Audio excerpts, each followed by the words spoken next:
Hello everyone, कैसे हैं आप सभी लोग। विवेक दिस साइड, स्वागत है आपका एक और इन्फॉर्मेटिव सेशन में। आज के सेशन में हम समझने वाले हैं जीएसटी का एक important provision, levy and collection of GST, section number 9।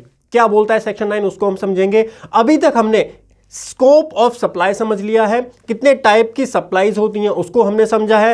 Composite mix supply क्या होती है, दोनों में डिफरेंस क्या होता है, दोनों में टैक्स किस तरीके से लगाया जाता है, सेक्शन नंबर 8 हमने समझा था। सेक्शन 7 हमारा सप्लाई का होता है। सप्लाई के साथ हमने 3 शेड्यूल पढ़े थे, शेड्यूल 1, 2 एंड 3, एंड उसके बाद हमने सेक्शन नंबर 8 पढ़ा था जो कि कंपोजिट एंड मिक्स सप्लाई था। आज हम सेक्शन नंबर 9 कवर करने जा रहे हैं जो कि levy and collection of GST होता है। ठीक है, चलिए सर स्टार्ट करते हैं आज के सेशन को। सबसे पहले समझेंगे सेक्शन नंबर 9 क्या है। एक ओवरव्यू देता हूं आपको सेक्शन नंबर 9 का, उसके बाद इसके अंदर डीप ड्राइव करेंगे अपकमिंग सेशंस के अंदर किस तरीके से काम करता है। बहुत इंपॉर्टेंट सेक्शन है। मेरे से एक कंप्लेंट रहती है ना आपकी, सर ये क्या थ्योरी पढ़ाए जा रहे हो। अभी बताऊंगा आपको, रुक जाओ। अभी सब सेक्शन 3 और सब सेक्शन 4 जब हम पढ़ेंगे सेक्शन नंबर 9 का, तब आपको मैं बताऊंगा कि थ्योरी क्या होती है और प्रैक्टिकल क्या होती है। आपसे सवाल पूछूंगा मैं डेली, जब जीएसटी के बिल आते हैं, जब जीटीए के बिल आता है आपके पास, लीगल सर्विस का बिल आता है आपके पास, टैली में किस तरीके से अकाउंटिंग करते हो, किस तरीके से आरसीएम बुक करते हो, सर ये कैसी कैसी बातें कर रहे हो। रुक जाओ। चलिए जीरो से स्टार्ट करते हैं। Section number 9, levy and collection of GST. पहला दरवाजा हम पार कर चुके हैं अभी तक।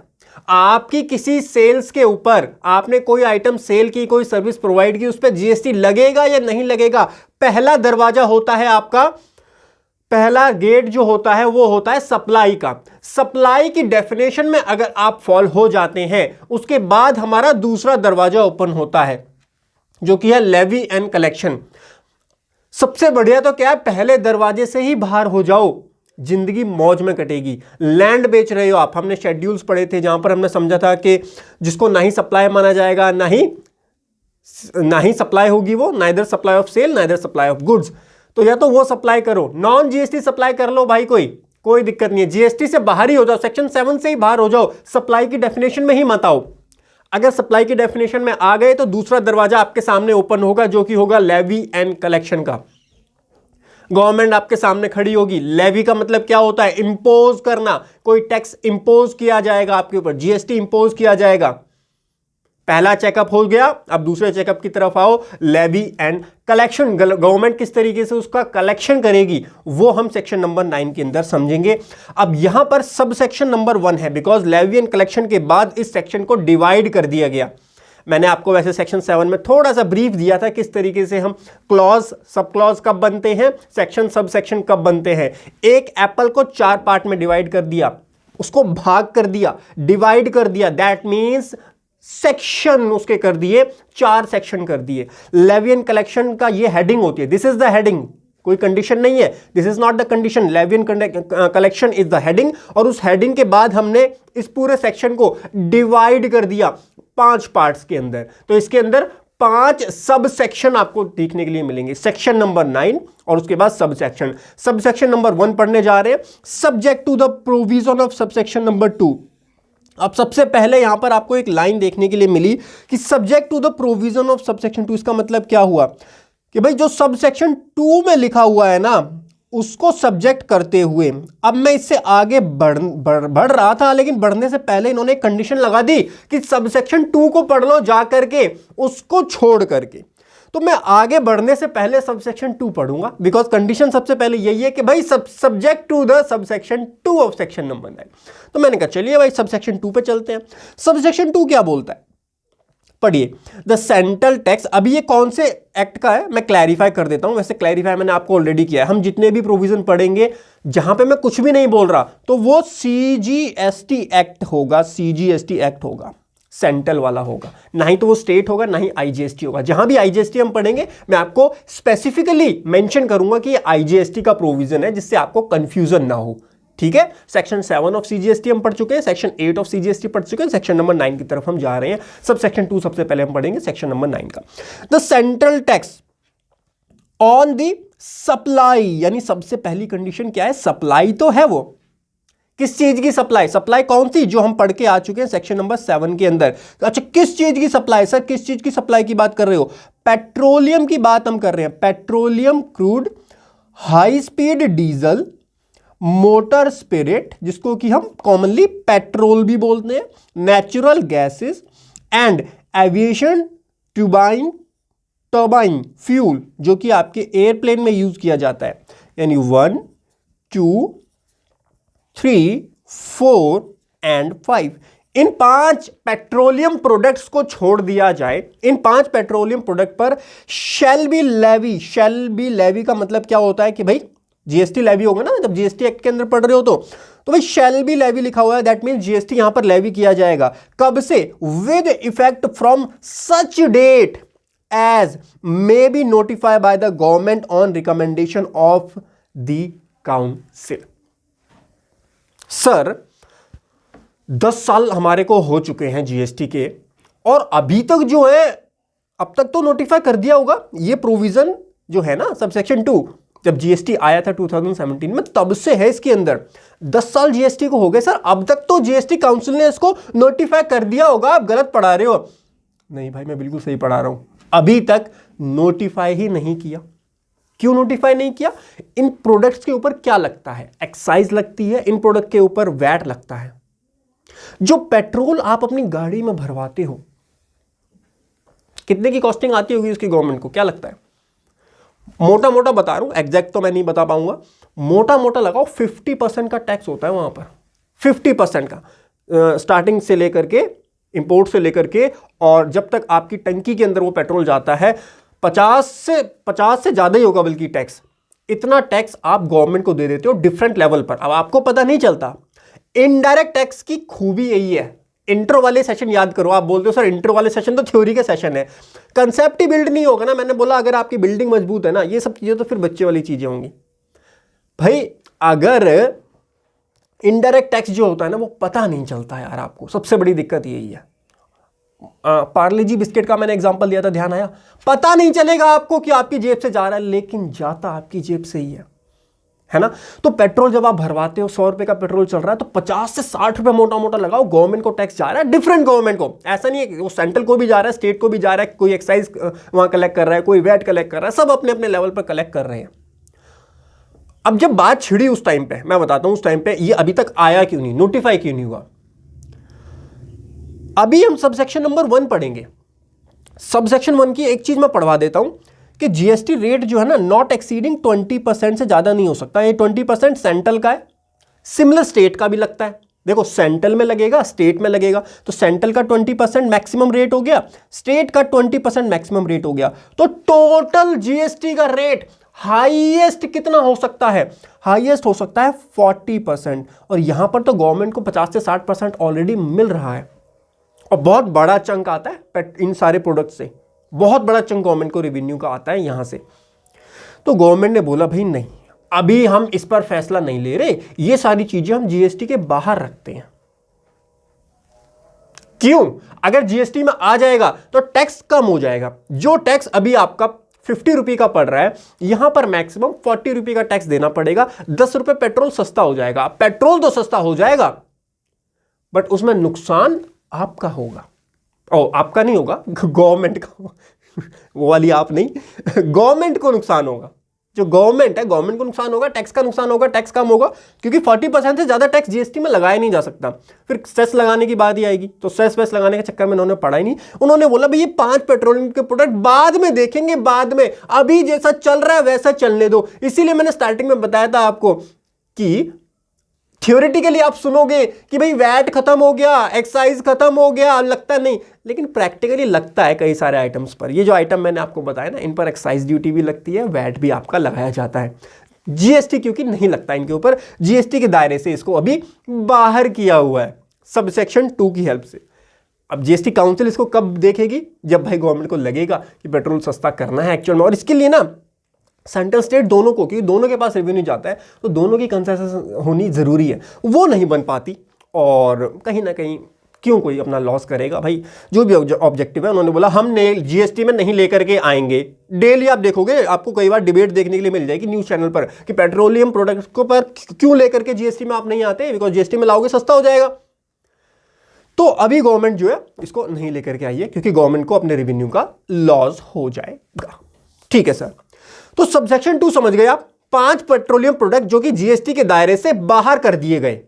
सप्लाई तो है, सेक्शन 7 में तो कवर है, बट लेवी एंड कलेक्शन वाला सेक्शन जो है उसने अपने दरवाजे बंद कर लिए, वहां से आप बाहर हो गए, आप वापस लौट जाइए, आपके ऊपर जीएसटी नहीं लगेगा। जीएसटी नहीं लगेगा लेकिन वैट और एक्साइज लगते हैं इनके ऊपर। तो कंफ्यूज मत होना कि उनका टैक्स ही नहीं लगता, टैक्स तो लगता है बट जीएसटी नहीं लगता, जो पहले लगता हुआ आ रहा था वही लगता है। Clear sir? बिल्कुल क्लियर। अब आइए सबसेक्शन नंबर 1 के ऊपर, subject to the provision of subsection 2, यानी सबसेक्शन 2 में जो लिखा हुआ है पहले उसको पढ़ लो जा करके। उनके ऊपर कोई जीएसटी नहीं लगाना है जब तक गवर्नमेंट रिकमेंड ना करे, जीएसटी काउंसिल रिकमेंड ना करे। There shall be levy. Levy का मतलब क्या होता है? लेवी का मतलब होता है इंपोज करना। इसको हम वैसे प्यार से पता है क्या बोलते हैं? सेक्शन नंबर 9 को बोला जाता है चार्जिंग सेक्शन। देखो, हमने सेक्शन नंबर 7 पढ़ा सप्लाई का।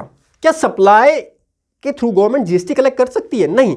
सप्लाई केवल यह डिटरमिन करेगा कि आगे जाकर के आपके ऊपर जीएसटी लगाया जा सकता है, लेकिन लगाया कौन से सेक्शन में जाएगा, लेवी कौन से सेक्शन में किया जाएगा? सेक्शन नंबर 9 होता है जीएसटी का charging section, one of the important section, जिसमें आपके ऊपर, टैक्स पेयर के ऊपर जीएसटी चार्ज किया जाता है। बिकॉज लेवी वर्ड इंपोज किया जाता है या चार्ज किया जाता है, whatever, levy a tax, एक टैक्स लगाया जाएगा। कॉल्ड, क्या बोला जाएगा उसको? Central goods and service tax, इसी को सीजीएसटी बोला जाता है। और यही प्रोविजन एज इट इज जब एसजीएसटी में हम पढ़ते हैं तो उसको एसजीएसटी बोला जाता है। यही प्रोविजन जब आईजीएसटी में पढ़ते हैं तो आईजीएसटी उसको बोला जाता है। ठीक है, इस तरीके से सीजीएसटी, एसजीएसटी और आईजीएसटी चार्ज किया जाएगा। सीजीएसटी का सेक्शन नंबर 9 होता है, एसजीएसटी का सेक्शन नंबर 9 होता है, आईजीएसटी का डिफरेंट सेक्शन होता है। ठीक है, लेवी चार्जिंग सेक्शन जो होता है इसको चार्जिंग सेक्शन बोला जाता है, वो अलग होता है। On all intra state supply, अब ये मैंने आपको वैसे इंट्रो वाले सेशन में बताया था कैसे याद करना है। इंडिया का मैच ऑस्ट्रेलिया से होता है, उसको बोलते हैं इंटरनेशनल मैच। एक नेशन का मैच दूसरे नेशन से हो रहा है, उसको इंटरनेशनल मैच बोला जाता है। एक स्टेट से जब दूसरे स्टेट में सप्लाई होगी उसको इंटर स्टेट सप्लाई बोला जाएगा। एक स्टेट के अंदर ही सप्लाई हो रही है, जैसे रणजी के जो मैच होते हैं इंडिया के अंदर ही होते हैं, उनको इंट्रा स्टेट सप्लाई बोला जाएगा। रणजी के मैच नहीं, यहां पर सप्लाई को, अगर सेम स्टेट में सप्लाई हो रही है तो वहां पर इंट्रा स्टेट सप्लाई बोला जाएगा। अब हम क्या पढ़ रहे हैं, देखो कंसेप्ट क्लियर रहेगा ना, एक एक वर्ड को आप बिल्कुल डिटेल में समझ पाओगे। हम पढ़ रहे हैं सीजीएसटी एक्ट। अब सीजीएसटी एक्ट ये थोड़ी बोलेगा कि इंटर स्टेट सप्लाई पे क्या लगेगा। भाई इंटर स्टेट सप्लाई के ऊपर तो आईजीएसटी एक्ट बात करेगा। बोलो यस और नो। आईजीएसटी के जब चार्जिंग सेक्शन हम पढ़ेंगे तब हमको वहां पे लिखा हुआ मिलेगा इंटर स्टेट सप्लाई। लेकिन जब हम सीजीएसटी पढ़ेंगे, जब हम एसजीएसटी पढ़ेंगे, तब तो हमको इंट्रा स्टेट सप्लाई लिखा हुआ मिलेगा ना, एक स्टेट के अंदर।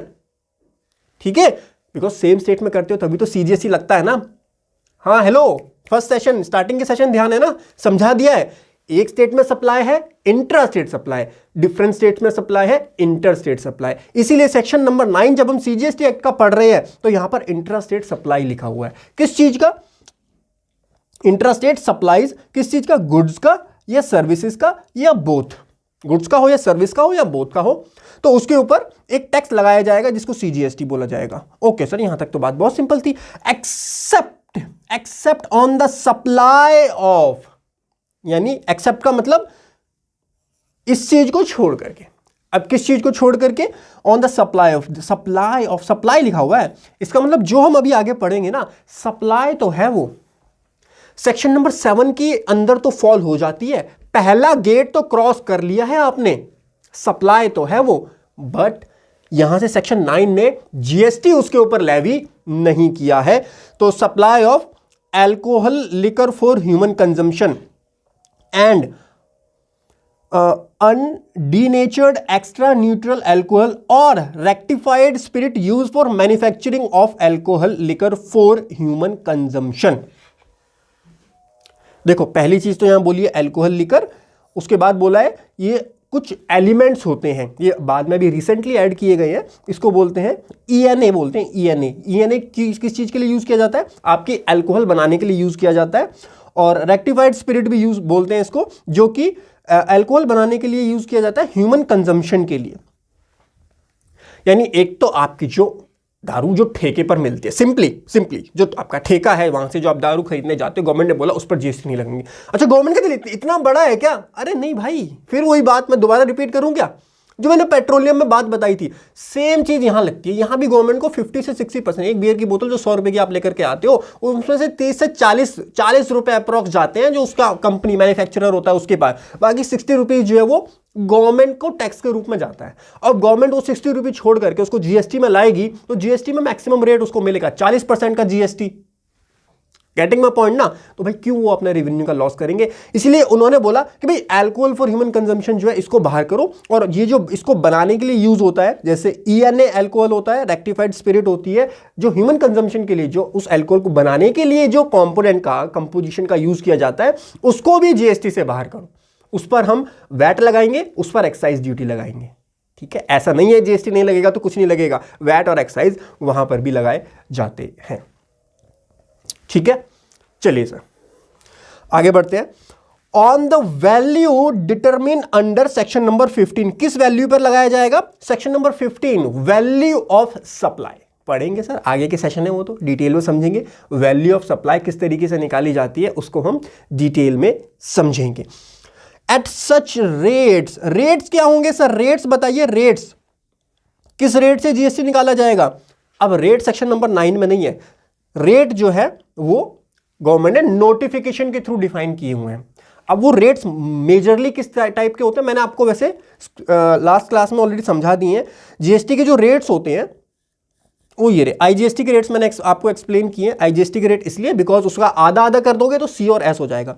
0.1, 0.25, 1.5, 3, 5, 12, 18 और 28%, और मैक्सिमम रेट जो है वो 14% होता है। ये मैंने आपको समझा दिया था ऑलरेडी, बिकॉज अभी हम पढ़ेंगे सेक्शन 9 सबसेक्शन 1 हमको बताता है 20% सी, 20% एस। तो आई जब पढ़ रहे हैं तो आई का मैक्सिमम 40% हो गया।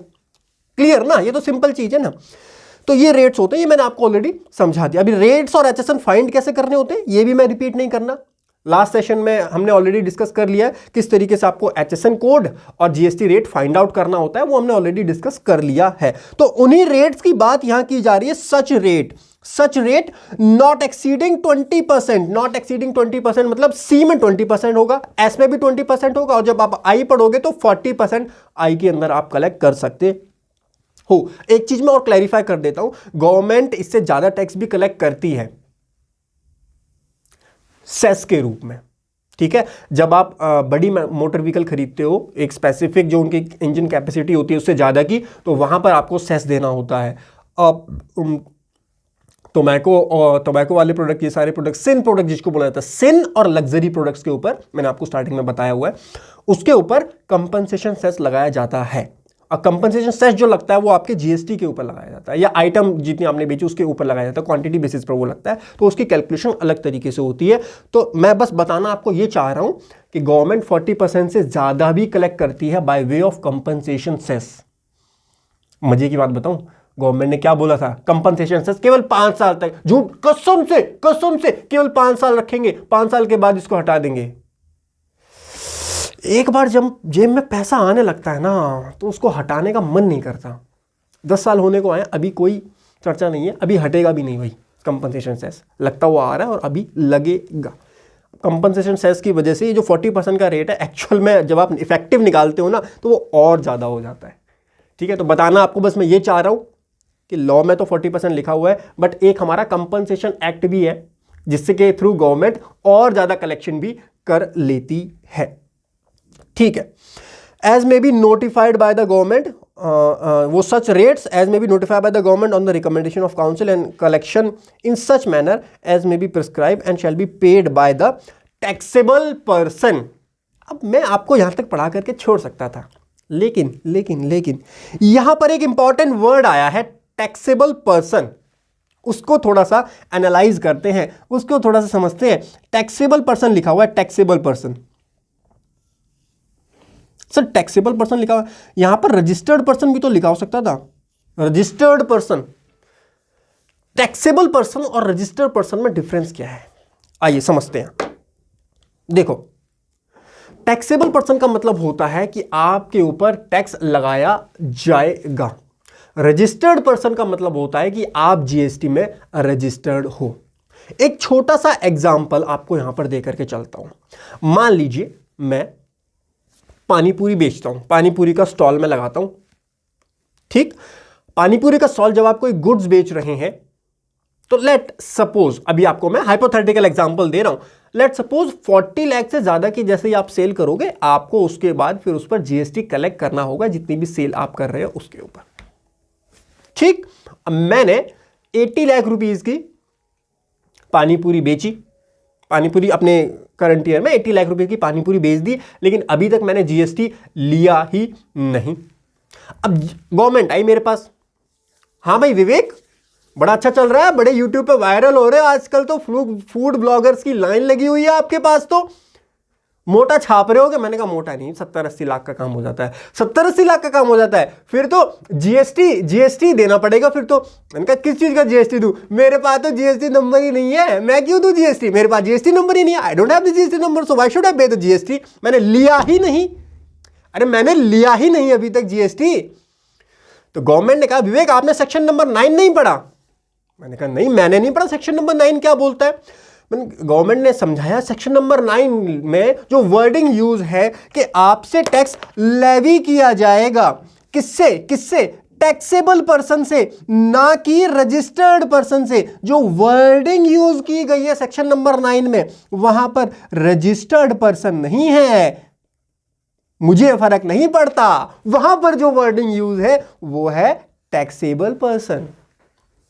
व्हाट डज दैट मीन, अगर आपकी सप्लाई 40 लाख को क्रॉस हो जाती है as per the provision of GST, आपके लिए मैंडेटरी है जीएसटी में रजिस्ट्रेशन लेना। आपने अगर रजिस्ट्रेशन नहीं लिया that is a violation of provisions of GST, लेकिन आप एक टैक्सेबल पर्सन तो बन चुके हो।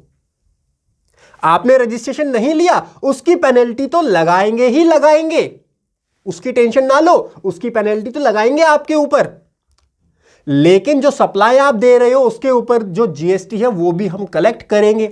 ऐसे तो भैया मैं 100 करोड़ की सेल करता हूं, मैं जीएसटी नंबर ही ना लूं, मैं 100 करोड़ की सेल कर दी, गवर्नमेंट टैक्स मांगने आई, विवेक टैक्स दो, इतना बढ़िया काम चल रहा है कि मैं नहीं देता, मैंने तो जीएसटी नंबर ही नहीं लिया। ऐसा होता है क्या भाई? सेक्शन 9 बोलता है टैक्सेबल पर्सन, रजिस्टर्ड पर्सन नहीं।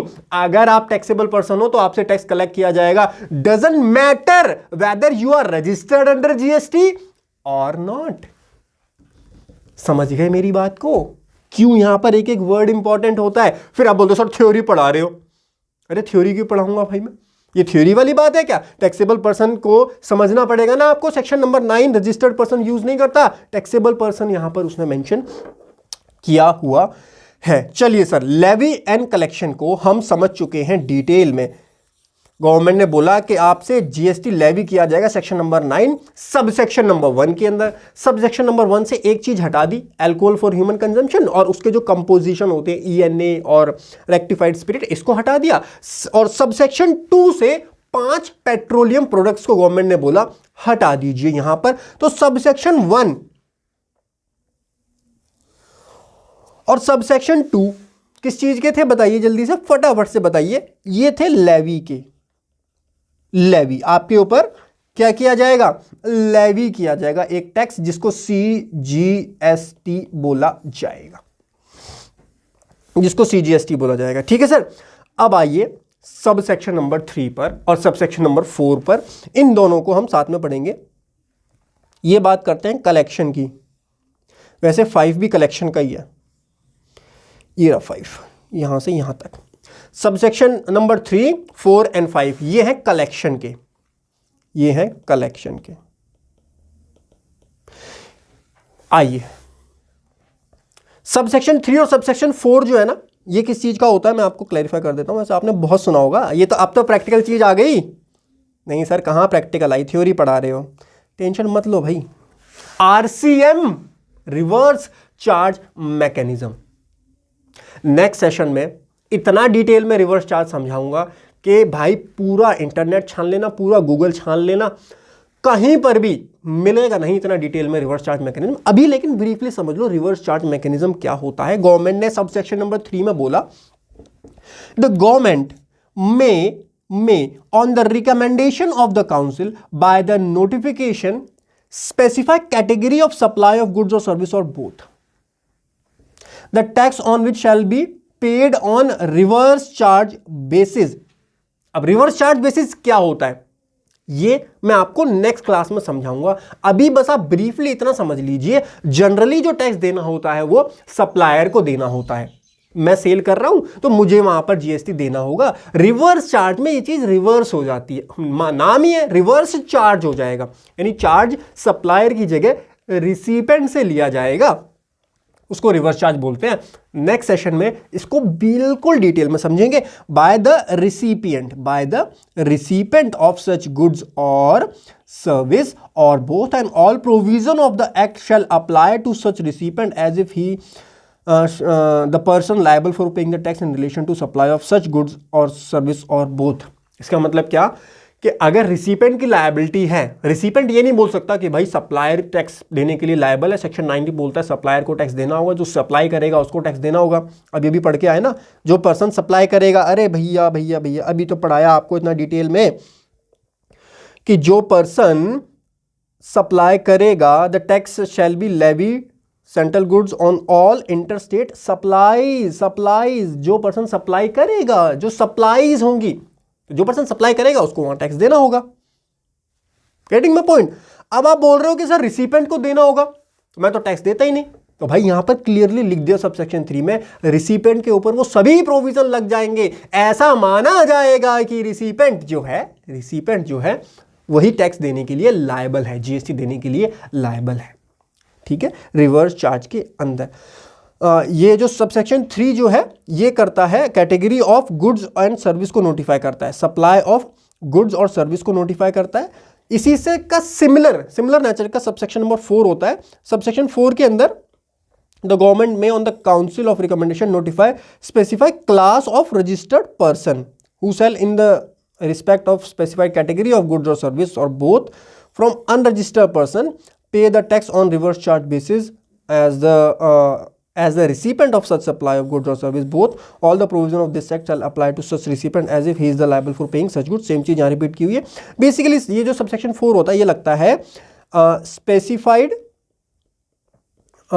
रजिस्टर्ड पर्सन के ऊपर, जब वो किससे परचेज कर रहा है, यूआरडी से परचेज करता है, उसके लिए स्पेसिफिकली सबसेक्शन 4 डाला हुआ है। सबसेक्शन 3 जो है ना, सबसेक्शन 3 लगता है स्पेसिफाइड। अब मैं स्पेसिफाइड क्यों लिख रहा हूं, बिकॉज सारे हर कोई इसके अंदर कवर नहीं होगा। जो आइटम इसमें लिखे हैं जो कि मैं आपको आगे समझाऊंगा, उन्हीं केस में खाली आरसीएम लगता है, हर केस में आरसीएम अप्लाई नहीं होगा। तो specified goods and service, subsection 3 जो होता है वो गुड्स एंड सर्विसेज के लिए होता है। बोलिए सर, क्लैरिटी मिली आपको? अरे अभी टेंशन मत लो, ये तो ओवरव्यू दे रहा हूं, खाली ओवरव्यू है ये, आगे इसको बहुत डिटेल में समझने वाले हैं नेक्स्ट सेशंस के अंदर। ठीक है जी। तो बेसिकली सबसेक्शन 3 और सबसेक्शन 4 में देखो हुआ क्या, लेवी तो डिसाइड हो गया कि भाई लेवी तो होगा टैक्स, बट कलेक्शन किससे करेंगे हम? सप्लायर से नहीं करेंगे, हम कलेक्शन करेंगे रिसिपेंट से करेंगे, सबसेक्शन 3 और सबसेक्शन 4। तो इनका फोकस मेजरली कलेक्शन की तरफ है कि हम कलेक्शन किससे करेंगे। Instead of supplier we will collect the GST from recipient under RCM subsection 3 subsection 4 of section number 9 of CGS act 2017। Right sir, moving for subsection number 5। Subsection number 5 में government ने बोला, एक कंसेप्ट होता था वैसे अगर आप इंटरेस्टेड हो तो, एग्रीगेटर्स का कंसेप्ट होता था। एग्रीगेटर्स का जब हम सर्विस टैक्स पढ़ते थे तब आया था ये कंसेप्ट एग्रीगेटर्स का। एग्रीगेटर कौन होते थे? जो एक प्लेटफॉर्म प्रोवाइड करते हैं, मार्केट प्लेस प्रोवाइड करते हैं, ऑनलाइन मार्केट प्लेसेस जो होते थे उनको एग्रीगेटर्स बोला जाता था। आओ वैसे ये भी डिटेल में हम आगे पढ़ेंगे, बट ओवरव्यू ले लो आप इसका भी। यहां पर भी कलेक्शन की बात है, एग्जाम्पल की हेल्प से समझ लो, बहुत इजीली समझ जाओगे। देखो, गवर्नमेंट ने बोला कि जो सर्विस प्रोवाइडर्स होते हैं, जैसे आपका स्विगी है। अब स्विगी के क्या अपने रेस्टोरेंट है? नहीं, स्विगी का एक प्लेटफॉर्म है, डिजिटल प्लेटफॉर्म है, एक मोबाइल ऐप है, उसके ऊपर एक रेस्टोरेंट ओनर रजिस्टर होता है और उसके ऊपर आप एज अ बायर जाकर के बाय करते हो, खरीदते हो सामान। गवर्नमेंट ने बोला यहां पर ये देखो, अगर जीएसटी किसको देना होता है भाई, सब सेक्शन 1 हमने पढ़ा कि जो पर्सन सप्लाई कर रहा है, जो सप्लायर है, सप्लायर को जीएसटी देना होता है। या फिर हमने सबसेक्शन नंबर 3 सबसेक्शन 4 पढ़ा, रिसिपिएंट को देना होगा, रिसिपिएंट को आरसीएम के अंदर देना होगा। अब बात आती है सबसेक्शन नंबर 5 के अंदर, जब बात हो रही है स्विगी की या जोमैटो की। अब गवर्नमेंट अगर ये बोले कि सप्लायर आप दे दो जीएसटी, या रिसिपिएंट को बोले रिसिपिएंट आप दे दो जीएसटी। अच्छा, आप मुझे आंसर दीजिए, एक छोटा सा रेस्टोरेंट, एक ढाबा वाला, छोटा सा रेस्टोरेंट, ढाबा जिसका खोला हुआ है, उसने स्विगी पर रजिस्टर करवाया। दूसरी तरफ एक बायर है, गवर्नमेंट को किसके पास जाना है, और बीच में हमारा स्विगी है, मार्केट प्लेस, एक बड़ा जियांट पूरे इंडिया में जो सप्लाई करता है, पूरे इंडिया में जिसका नेटवर्क है। गवर्नमेंट कायदे से किसके पास जाएगी टैक्स लेने के लिए? देखो, as per provision, as per law, जितना अभी तक हमने पढ़ा, सप्लायर को देना चाहिए, यानी जो वो ढाबे वाला है। लेकिन क्या ढाबे वाला सही से कंप्लाइंस कर पाएगा? नहीं सर, ढाबे वाला सर इतना नहीं, कंप्लाइंस अच्छे से नहीं कर पाएगा वो। क्या रिसिपेंट से लेना चाहिए? अरे रिसिपेंट तो इंडिविजुअल है भाई, कैसी बात कर रहे हो? वो इंडिविजुअल बंदा कहाँ तुम्हारा जीएसटी आरसीएम में देने जा रहा है? फिर बचा कौन? ये जो बीच का जियांट बैठा हुआ है, जो जोमैटो स्विगी पे बेच रहा है। गवर्नमेंट ने कहा इधर आओ, इधर आओ, हाँ hello excuse me, Zomato Swiggy कम है, सिट डाउन है, बहुत मोटा काम चल रहा है पूरे इंडिया में। हाँ सर, काम तो चल रहा है, एक काम करो, हमारा भी एक काम कर दो। बताओ क्या काम करना है? जो आपके प्लेटफॉर्म के थ्रू सप्लाई की जा रही हैं रेस्टोरेंट ओनर के द्वारा, उस पर टैक्स आप ही कलेक्ट कर लो ना। मेरे बाबू, मेरे सोना, आप ही कलेक्ट कर लीजिए ना उसके ऊपर टैक्स। अब आया तो गुस्सा स्विगी जोमैटो को, भाई हमारा ना लेना कुछ ना देना कुछ, हमारा तो अपना प्लेटफॉर्म है भाई, हम जो अपनी कन्वीनियंस फीस चार्ज कर रहे हैं, जो हम अपनी प्लेटफॉर्म फीस चार्ज कर रहे हैं, उस पर हम पूरा 18% जीएसटी गवर्नमेंट आपको दे रहे हैं। अब आप ये भी बोल रहे हो कि भाई जो हमारे प्लेटफॉर्म पे सप्लाई कर रहा है और उस पर भी जीएसटी हम ही कलेक्ट करके आपको दे, आप तो हमारा कंप्लाइंस बढ़ा रहे हो। तो गवर्नमेंट ने बोला कंप्लाइंस तो बढ़ाना पड़ेगा, आप इतने बड़े प्लेटफॉर्म। सब सेक्शन नंबर 5 के अंदर लिख देते हैं, जाओ गुस्सा हो जाओगे, सब सेक्शन नंबर 5 और सेक्शन नंबर 9 के अंदर लिख देते हैं। स्विगी वाला बोल रहा है, स्विगी वाला आया भाई, स्विगी का ओनर कौन है? स्विगी जोमैटो के ओनर आए। हाँ भाई, कौन से प्रोविजन में कलेक्ट करोगे हमसे जीएसटी? जीएसटी का प्रोविजन तो बोलता है सप्लायर देगा, सप्लायर नहीं देगा तो रिसिपेंट देगा। अरे मैं कौन से प्रोविजन में दूंगा बताओ, कहां लिखा कहां है? गवर्नमेंट ने बोला आओ लिख देते हैं, sub section number 5 of section number 9 पढ़ लीजिए, अब आप समझ जाएंगे easily concept. The government may on the recommendation of the council by notified specify category of services, specify category of services. अभी इस पर आएंगे दोबारा से, सर्विसेज पर अभी दोबारा से आएंगे, क्योंकि अब आप कंफ्यूज ना हो जाओ, इसलिए दोबारा से आएंगे। वैसे आगे डिटेल में मैं समझाऊंगा, टेंशन ना लो, ये सारी चीज़ अभी तो ओवरव्यू दे रहा हूँ खाली। इंट्रा स्टेट सप्लाई इसलिए लिखा है बिकॉज हम पढ़ रहे हैं अभी, क्या पढ़ रहे हैं? सीजीएसटी एक्ट पढ़ रहे हैं।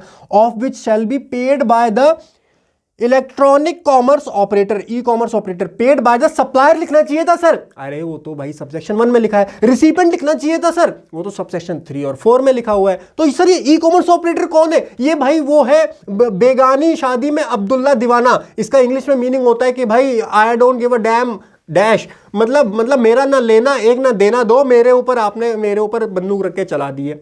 भाई सप्लाई कोई और कर रहा है, रिसिपेंट कोई और है, टैक्स आप मेरे से कलेक्ट कर रहे हो। मतलब एक मिडलमैन, इंटरमीडियरी, सर्विस टैक्स में इसको बोला जाता था एग्रीगेटर। ठीक है जी। तो भैया ई कॉमर्स ऑपरेटर से लेंगे, ई कॉमर्स ऑपरेटर, ये जो बीच के पर्सन होते हैं, बीच के लोग जो होते हैं, जो इतने बड़े बड़े जियांट आप बैठे हुए हो, आपसे लेंगे हम टैक्स। नहीं मतलब आपकी जेब से नहीं लेंगे, अरे समझ रहे हो, देखो इनडायरेक्ट टैक्स है, वो देगा तो रिसिपेंट ही, लेकिन उसकी लायबिलिटी उसको पे करने की हम मिडल मैन के ऊपर, ई कॉमर्स ऑपरेटर के ऊपर डाल देंगे। If such supplier supply through it मतलब उनके प्लेटफॉर्म से हुई है तो। And all the provision of this act shall apply to e commerce operator as if that he is the supplier. मान लिया जाएगा, एक चीज होती है जी लॉ के अंदर ना, गवर्नमेंट क्या बोलती है मैं बताऊं, उसको बोलते हैं डीमिंग प्रोविजन। मतलब मानो या ना मानो, मानना पड़ेगा। हम लॉ में लिख देते हैं, तुम नहीं मान रहे ना, स्विगी वाले नहीं मान रहे, लॉ में लिख देते हैं, मान लिया जाएगा as if he is the supplier liable for paying the tax in relation to supply of such services. तो भैया तुम मानो या ना मानो, लॉ में लिख दिया मानना पड़ेगा। डीमिंग प्रोविजंस बोले जाते हैं। तो डीमिंग प्रोविजन के अकॉर्डिंग ये मान लेंगे कि आप ही क्या हो, सप्लायर हो, बट एक्चुअल में आप थर्ड पार्टी हो, आप मिडल मैन हो, बट ई कॉमर्स ऑपरेटर को बोला जा रहा है आपको यहां पर टैक्स देना होगा। उसके बाद ये दो प्रोविजन है, इन दो प्रोविजन में लिखा हुआ है भाई, आजकल क्या होता है ना, बहुत सारे प्रोवाइडर क्या होते हैं, बाहर की कंपनियां आती हैं, अब ऑनलाइन प्लेटफॉर्म है, यूएस की कोई कंपनी है, इंडिया में उसने लॉन्च कर दी। अब ऑनलाइन के लिए जरूरी थोड़ी है इंडिया में कुछ लेकर के आना हो, तो उन्होंने यूएस से ही ऑपरेट कर रहे हैं, सारा रेवेन्यू यूएस में जा रहा है। गवर्नमेंट ने कहा ऐसे नहीं चलेगा बाबू, ऐसे नहीं चलेगा, यूएस में बैठे हो तो यूएस वालों पे हम कैसे शिकंजा कसेंगे, इंडिया में आकर के अपना ऑफिस खोलो, इंडिया में आकर के अपना परमानेंट एस्टैब्लिशमेंट खोलो। हम नहीं खोल पाएंगे, अच्छा एस्टैब्लिशमेंट नहीं खोल पाओगे तो फिर इंडिया में किसी ऑथराइज रिप्रेजेंटेटिव को अपॉइंट करो जिसकी गर्दन हम पकड़ सकें। भाई यूएस थोड़ी जाएंगे तुमसे टैक्स मांगने के लिए, यूएस की कंपनी हो, काम करो, नो डाउट काम करने के लिए मना नहीं है, लेकिन टैक्स देना क्योंकि तुम्हारी लायबिलिटी है, तो इंडिया में अपना एक ऑथराइज रिप्रेजेंटेटिव आप बनाओ जिसकी गर्दन हम, जिसकी गिरेबां पर हाथ ऐसे गर्दन पकड़ सकें। गेटिंग माय पॉइंट ना। तो ये प्रोविजन उसके लिए है, आगे समझेंगे इसको डिटेल में। कंसेप्ट क्लियर हुआ?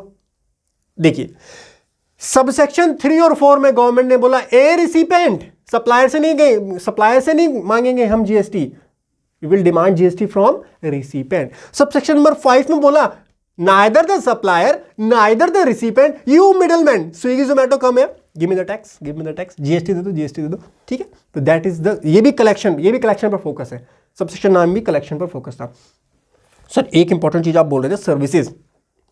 हाँ जी, सर्विसेज मेंशन है यहाँ पर, इस पर थोड़ा सा प्रकाश डाल देते हैं। देखिए होता क्या है, जैसे हमारा एक प्लेटफॉर्म है, अमेजोन है, स्विगी है, मिंत्रा है ना, यहां पर क्या लेने जाते हो आप, सर्विसेज?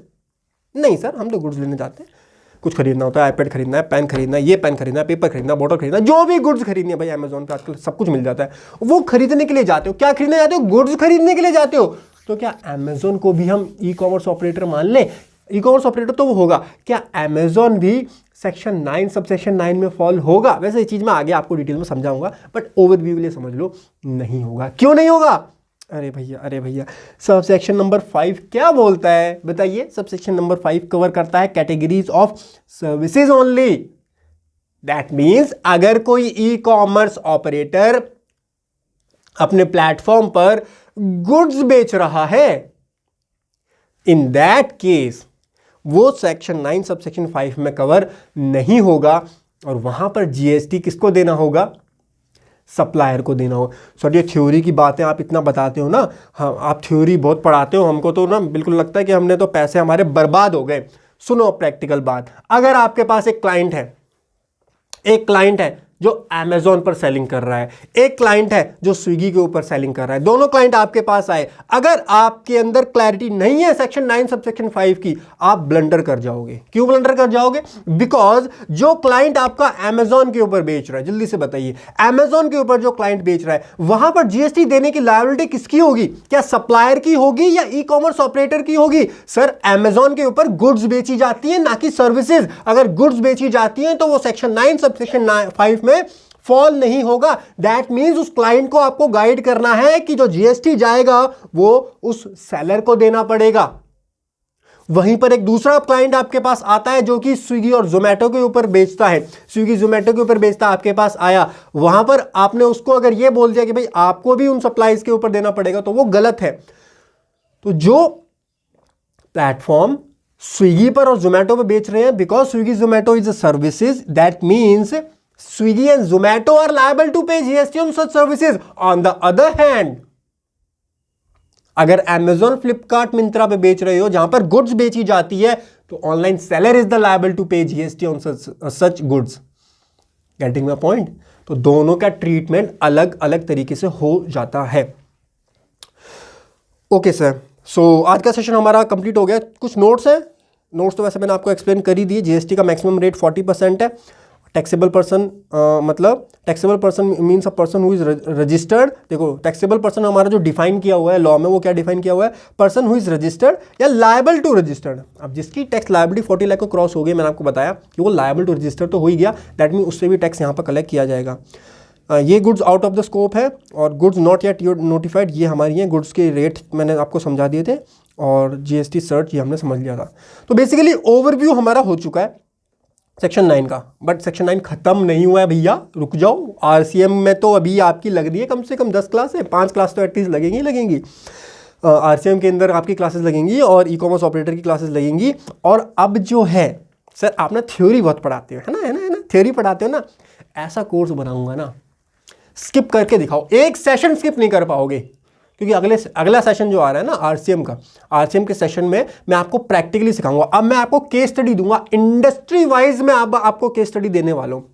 पूरा जीटीए का लेंगे स्टार्टिंग से लेकर एंड तक, जीटीए सप्लायर से लेकर जीटीए रिसिपेंट की बुक्स में क्या एंट्री होगी, सप्लायर की बुक्स में क्या एंट्री होगी, टैली क्या होगी, अकाउंटिंग एंट्री किस तरीके से होगी, टैली पे कैसे एंट्री करोगे, जीएसटी पोर्टल पे कैसे चढ़ाओगे, एक एक एंट्री को बिल्कुल बेसिक से लेकर एडवांस लेवल तक समझाऊंगा। प्रैक्टिकल केस स्टडीज आपके मैं आप इसके अंदर इनकॉर्पोरेट कर दूंगा। अब बोलोगे थ्योरी पढ़ा रहे हो, फिर जब क्लाइंट आएगा कि सर क्या होगा, फिर मेरे से क्वेरी पूछोगे, फिर मैं बोलूंगा भाई सर जी आपने वो सेशन देखा जो मैंने समझाया था, और अगर मना करा फिर मैं क्लास लगाऊंगा आपकी, क्योंकि अब मैं डिटेल में सारी चीजें समझाऊंगा, प्रैक्टिकल केस स्टडीज यहां पर इंकॉर्पोरेट करने वाला हूं। सेक्शन 9 आपका ओवरव्यू जो था प्रोविजंस का वो हो चुका है। नेक्स्ट सेशन में हम क्या कवर करेंगे, अब concept of reverse charge and forward charge next session में समझने वाले हैं। आशा करता हूं आज का सेशन आपको पसंद आया होगा। Thank you so much for joining today's session. Have a great time. हंसते रहिए, मुस्कुराते रहिए। Bye bye, take care.